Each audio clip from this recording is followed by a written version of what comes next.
next player that we're going to discuss is R.J Barrett. We have different opinions on R.J. I'll let you go first. Nah, I think you should go first on R.J Barrett. That's your boy. I like R.J. The first time I saw R.J. was summer 2017. I saw him in Cairo, Egypt, when he played for the Canadian national team, and they won the FIBA. I think it was the under-19s. I like him, man. I think R.J. I like how he plays hard, plays tough. He's a monster in transition. He's got a good feel for the game. Like, as far as getting to the basket, his first step is there. His side steps. He makes a lot of difficult shots. I do feel like the last 2 minutes of the Gonzaga game kind of labeled him as a ball hog. He's averaging 4 assists a game, which is pretty good in college. I mean, you have high-quality point guards that average around 4 a game. And 4 assists a game with 2 other NBA players on the team? Yeah, but I mean, you look at the 4. All right, so he's averaging 4 assists a game. Trey Jones is only shooting like 26% from 3. Cam Reddish misses 70% of the shots that he takes. You got a point. The other guys, some of those guys, if they didn't go to Duke, you could say maybe they would be better at other schools, or you can say they would be, as we call, family men at other schools. So 4 assists a game. Trey Jones is shooting 40. Well, he's shooting 25% from 3. That's what I'm saying. What is it? And that's poor. Yeah, it's the college line, and you're getting open looks. It's not like he's taking contested looks. And then Cam Reddish, once he gets the ball, he's jacking it up. He can't make a layup. It's a 3. Yeah, we can talk about that later on. So I look at RJ, 4 assists a game. I think like passing is one of the last stages of development for wing players, especially scorers. And I feel like he's ahead. I mean, you look at DeRozan. DeRozan didn't average more than 2.5 assists until his 4th year in the NBA. Andrew Wiggins, if he could pass and make plays for others, he'd be a much better player.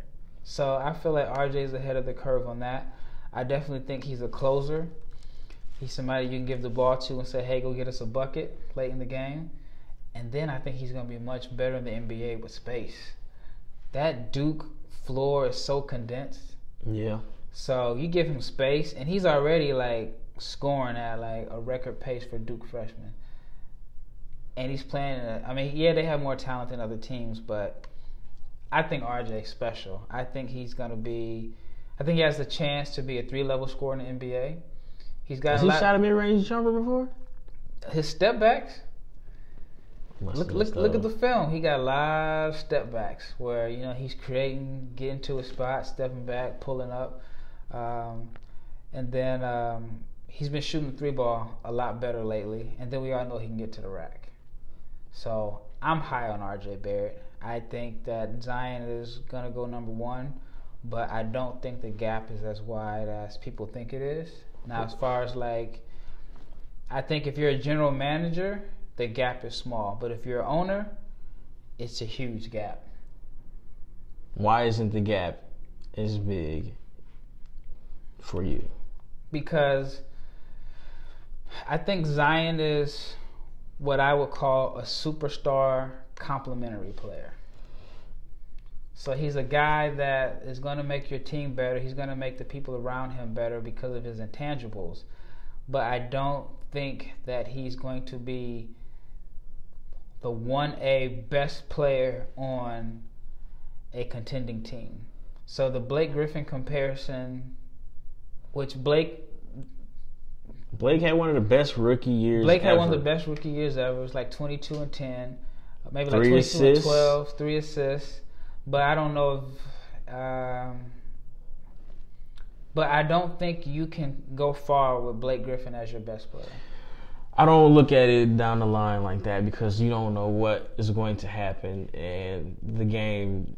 You just can't really predict the future. You can't predict it, but I don't feel like you should say you can't win with somebody as your best player. We talk about 18, 19-year-olds because. But that's what we're in the projecting business. I understand that, but at the same time, it's just who would have thought in 2009 you could win with Steph Curry as your best player at 6'3", $170, with questionable point guard skills?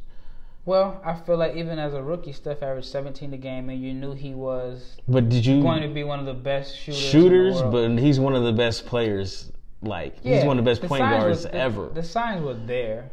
He just had the ankle injuries. I think and that's then I just hindsight. think at the time, you got to remember at the time, 3-point shooting wasn't as valuable as it is now. I understand. I look at it. I like my windows a little shorter because it's not just one guy. And even so these guys are 18, 19, right?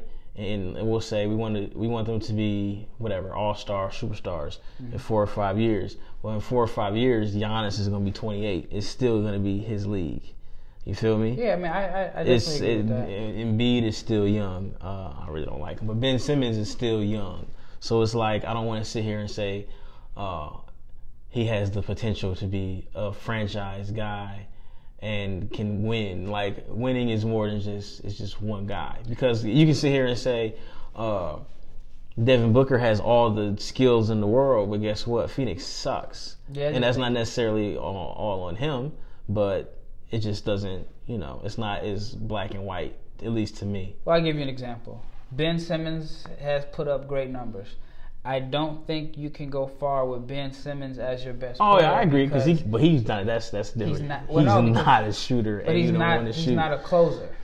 He can't play in the half court late in games. Off the ball either. He's not your closer. So compared to Zion, at this point, I don't think Zion is going to be a closer. Where you say, but he can be a closer on the defensive end. Yeah, he can be a closer on the defensive end. But I'm just saying, like, at the end of games. And that's how a lot of games in the NBA are won or lost based off of who has a closer. So you look at the Clippers this year. They're not a very good team on paper. But if the game is close in the fourth quarter, it's Lou Williamson. They got a closer. That's true. Who can get you a bucket anytime. Okay, off topic, what do you think about the Nuggets then? Do they have a closer? The Nuggets,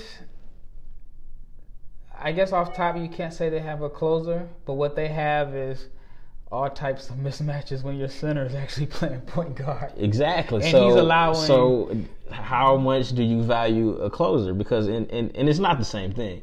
But if Jokic gets the ball at the high post, anything can happen. He can make a play for himself, and he can make a play for a teammate. So in the comparison of Zion, okay, let's say my dream scenario for Zion right now in Chicago, if Zach LaVine drives to the basket, all right, he's going to draw attention, all right. Zion playing the dunker in the NBA at 275, 280 with a 45-inch vertical and a motor, he is finishing. He may not create the play, but he can finish the play. I agree with that. So to me, he can be a closer. Well, yes and no, because LaVine is going to be, in that situation, if he does go to the Bulls, he might be your third option as a closer.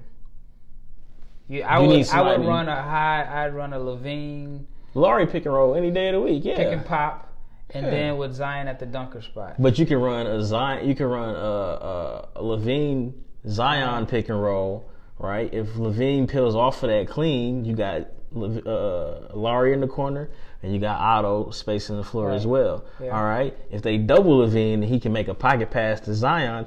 Zion has shown that he is a good enough playmaker where he can hit the guys in the corner, or he can finish that off himself. Yeah. So that's why I say I think he's going to be a superstar complementary player. RJ, I feel like RJ has the potential to be a 25-point per game scorer in the NBA, and what makes him what will give him that freedom is he can pass. Like, Wiggins is a guy who I think he averaged 22 one year, but because he can't make plays for others, your team is going to be bad. I think RJ can make plays for others. I've seen him hit the dunker, I've seen him hit the corner, I've seen him move the ball, and he's a great rebounder from the wing position. Yeah. And he does pass the ball ahead. So if you got some other wings that can run the floor and him getting the rebound, grabbing and going, I like him. I think R.J. Barrett is going to be eventually a 25-point per game scorer in the NBA. I see, and he shoots threes. Is he making threes? Lately, he has. I think he's like 36% in conference, which is good. But overall in the season is still 33%. Yeah, he started off slow, but he's gotten better as the season went on. And, I mean, I just think with Duke, the other guys can't shoot. Yeah, it kills everything. So his percentage could increase. But I definitely think he has everything that you look for in a franchise wing player. What's the difference between him and Josh Jackson at Kansas? Him and Josh? Shaky shooter? He's a better shooter than Josh. I don't think he's a better shooter than Josh. He's a better shooter than Josh. Let me pull up these numbers real quick. And he's shooting his threes off the dribble. Josh was dancing. Josh is... I don't know if Josh has a complete position. Josh is just a 3. Josh is not as good as he thinks he is, but Josh shot 38% from 3 last year at Kansas. How many did he take? He took 2.6 a game. And what is RJ attempting a game? I'm guessing 5 or 6. 6, but everybody knows Kansas wings get killed. You don't look like a pro at Kansas. But I mean 6 threes, 2 threes. 6 threes, 2 threes. He got you 3 assists with way lower usage than R.J. Barrett. And I like Josh. I'm not writing Josh off. My problem with Josh is that he just takes bad shots and he can't shoot. So when you take bad shots and you can't shoot, you look way worse than the guy that just misses open shots. Like he misses step backs. He got a funky shot too. And and at the same time, Josh can look bad for 3 games in a row, and then there could be that game where he just puts it all together. And you be like, man, I see why he was such a high draft pick. But it's hard to judge guys in Phoenix because you can look and see, but they're playing behind the whole time. So I don't. They're playing loose. I mean, yes and no. You can't look at a box score of a bad player. You can't look at just the box score of a player on a bad team. If you watch the game, you can see things that they do well and what translates and what can be viewed as good things. So regardless of whether or not Phoenix is getting smacked by 20 or whatever, it's a close game, Josh sometimes shows that he can play some pick and roll. Yeah. He definitely shows that same motor that R.J. Barrett has. They both dogs. Shoot, Josh, his motor gets him in trouble because he's picking up techs left and right just for silly stuff. But again, the shooting isn't there for Josh, and again, he's a bad shooter that takes bad shots. So I see similarities in between Josh and RJ. RJ just has way more usage than Josh did at Kansas. See, I think RJ has a more defined position. I felt like Josh can do a little bit of pick and roll. He's best when he has the ball in his hands as opposed to off the ball, but I don't think he's a good enough playmaker where he deserves the ball in his hands all the time. And then at Kansas, he played the 4. Yeah, I mean, he did play some 4, but they played LeGerald Vick at some of that 4 too. But I think Josh got the majority of the minutes at 4. I mean, I saw Josh a lot in high school at AAU. He played. He played a 3, position. But he played a lot of 3 too. 4. He played a lot of 4. He's not a 4 in the NBA by any means because he was trying to guard John Collins last night, and it was ugly. And he's a 3 that isn't spaced the floor right that well. So I feel like RJ has much more of a defined role and defined position than Josh. I think Josh is a jack of all trades, master of none, where he's going to need the perfect fit or perfect team He's a bad foul shooter. to complement his game. But then Josh's motor, like you say, he's a bad foul shooter. Josh's motor is negated by the fact that he doesn't want to get fouled.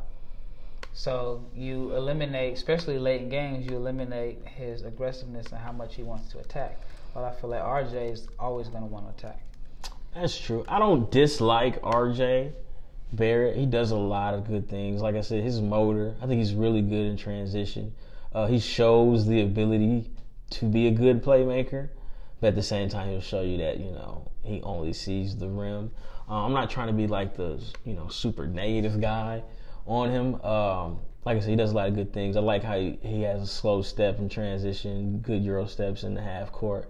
It's just that, the shooting, the volume, the number of shots he takes. Like, you look at his, his usage and, like, his attempts compared to his own teammate, Zion, it dwarfs it. So, like, the output... He's a creator. He averages, like, one more assist than Zion. But he's creating. What does Zion have in assists? It was like 2.2. Yeah, it wasn't anything astronomical. Yeah, RJ's at 4. It was at 4, yeah, but 32% usage at 4 assists, that's a lot. And off the ball? Hey, that is... 4 assists in college. 4 assists in college is good, yeah, but, I mean, I expect that from you if you have the ball in your hands that much. So, obviously, we have different opinions on RJ. He's not been a hater. He just doesn't see RJ as high as I have. Well, stay tuned. Our next video will be on Murray State point guard Ja Morant.